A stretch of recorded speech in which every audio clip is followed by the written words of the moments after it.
बिनु विवेक कोई ना सुखी, बिना किए संतोष।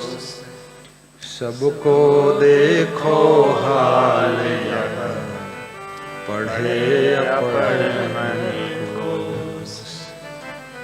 सबको देखो हाल यह, साहिब बंदगी, पढ़े अपढ़ मन कोश। पढ़े अपढ़ मन कोश। तो विवेक कहां से होगा? बिनु सत्संग विवेक न होई। बिना सत्संग के विवेक नहीं होगा। बिनु सत्संग विवेक न होई। बिनु विवेक सुखी नहीं कोई। बिनु विवेक सुखी नहीं कोई। बिनु सत्संग विवेक न होई। बिना सत्संग के विवेक नहीं होता, और बिना विवेक के कोई सुखी नहीं होता। विवेक की पहचान क्या? इनको विवेक हो गया। विवेक की पहचान है कि आप गलतियां करना बंद कर दो, आप अच्छी राह पर चलना शुरू कर दो, आप अपने चरित्र को संभालना प्रारंभ कर दो, आप अपने तन मन वचन को शुद्ध करना शुरू कर दोगे, आप सारी एनर्जी, सारी शक्ति, बुद्धि सब शुभ कार्यों में समर्पित कर दोगे, तो समझ लेना विवेक जागृत हो गया। आपका आलस्य खत्म होने लग जाएगा, गुस्सा ठंडी होने लग जाएगी, क्रोध बुझने लग जाएगा, काम वासना कंट्रोल होने लग जाएगी, लोभ लालच भी समापन पर चला जाएगा, और अहंकार के खंड खंड हो जाएंगे, और साथ में नम्रता की नदी बहने लग जाएगी, उदारता का द्वार खुल जाएगा, और आपके अंदर संयम नियम की राह प्रकट हो जाएगी। तब समझ लेना आपका विवेक जाग रहा है। बोलिए सतगुरुदेव की जय। और एक तरफ विवेक की बात करो, दूसरी तरफ छुपे छुपे बीड़ी पियो है। विवेक विवेक कुछ नहीं, केवल आपकी वाणी में विवेक है, बाकी विवेक नहीं।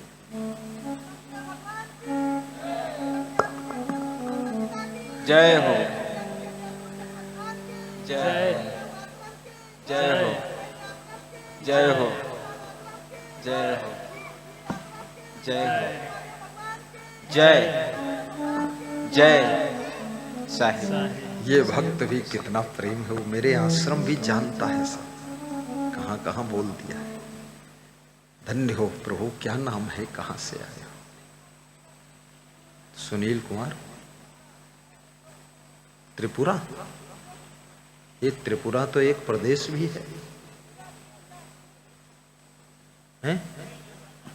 तिलपुरा, बस तिल के लड्डू खाओ भाई, बैठिए। अच्छा बोला, आनंद आ गया। बिनु सत्संग विवेक न होई। बिनु सत्संग विवेक न होई। बिनु विवेक सुखी नहीं कोई। बिनु विवेक सुखी नहीं कोई। बड़े भागी पाय सत्संगा, बिनहि प्रयास होई भव भंगा। बिनहि प्रयास होई भव भंगा। बड़े भाग्य पाई सत्संगा,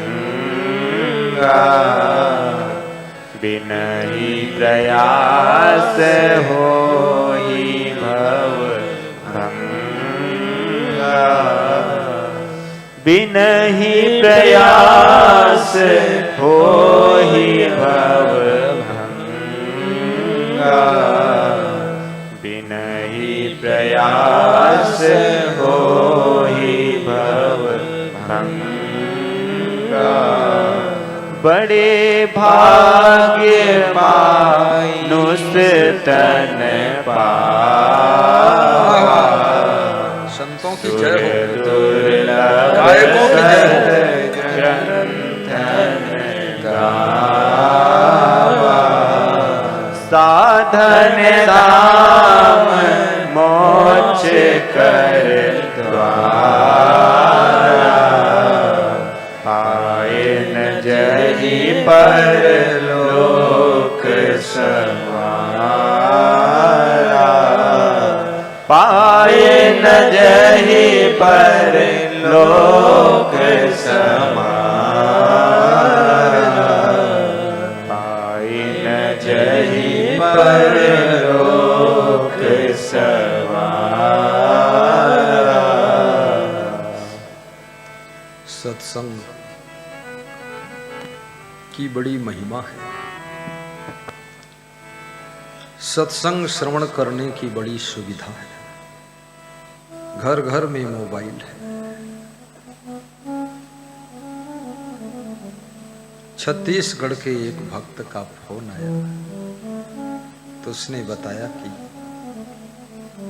आपने मोबाइल में प्रवचन में सुना था, कहा है कि अच्छा साउंड बॉक्स लाइए और मोबाइल से कनेक्ट करके टीवी में कनेक्शन देकर मीठी मीठी आवाज में प्रवचन सुनिए। तो मैं सब ले आया हूँ। तुमने कहा अच्छा लाया हो? बोले बहुत अच्छा लाया हूँ, 60,000 का साउंड बॉक्स है। बोले बिल्कुल स्वीट वाणी निकलती है। मेरी पत्नी, मैं, मेरा बेटा सुनते रहते हैं। तुमने कहा कुछ फायदा हुआ? बोले पुलिस में अफसर था, नौकरी खत्म हो गई। नौकरी खत्म। तो हमने कहा ये फायदा है कि नुकसान? बोले नहीं, जानबूझकर छोड़ दिया। फिर बोले बिजनेस में उतर गया। पहले मिलते थे 30,000 महीना, 40,000। अब गुरुदेव 10 लाख महीना बिजनेस में कमा रहा हूं। तो हमने कहा खुश हो? बोले खूब खुश हूं, पूरे भारत देश का सबसे बड़ा दानी भी हूं। तो हमने कहा दानी भी है? बोले मैं रोज रोज दान नहीं करता। जब आप तीर्थ में सत्संग करते हो 2 लाख 3 लाख एक साथ दे देता, बाकी गांव गांव करो, हम नहीं देंगे कुछ। तो मैंने कहा कि गांव में भी दे दो। बोले हाँ। तीर्थ अयोध्या में 2 लाख दिया था, तीर्थ में सत्संग था। उज्जैन में है, कह रहे थे अब 3 लाख। बोले दे तो सकता हूँ 7 लाख, लेकिन 3 हर साल बढ़ाऊंगा। तो हमने कहा पुलिस की नौकरी चली गई। बोले बड़ा सुख मिला। बोले इतनी बड़ी बुद्धि उसमें फंसी रही थी मुझे। अब मैं बिजनेस में उतरा, होटल है मेरा और मेरे पास में और ट्रांसपोर्ट के काम है, साइकिल भी चलाता हूं, रोज स्वस्थ रहता हूं और प्रवचन सुनता हूं। नाम है भक्त का, रहने वाला छत्तीसगढ़ प्रदेश, जिला राजनांदगांव, भिलाई में भी मकान है। भक्त श्री योगेश साहू जी, सुमित्रा साहू पत्नी है, कोणाल साहू बेटा है। सब भक्ति में लीन है। सत्संग में विवेक जागृत हो गया।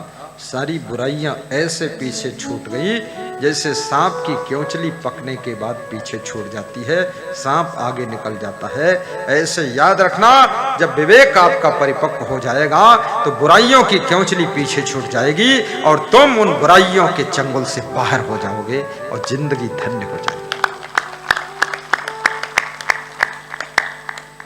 इसलिए निरंतर सत्संग सुनना पड़ेगा। एक दिन सुन लिया, तुम सोच लो विवेक जागृत होगा। ये विवेक सो भी जाता है। डेली सत्संग, थोड़ा समय निकाल लो, मौका निकालिए। कुछ लोग कहते हैं हमको फुर्सत नहीं,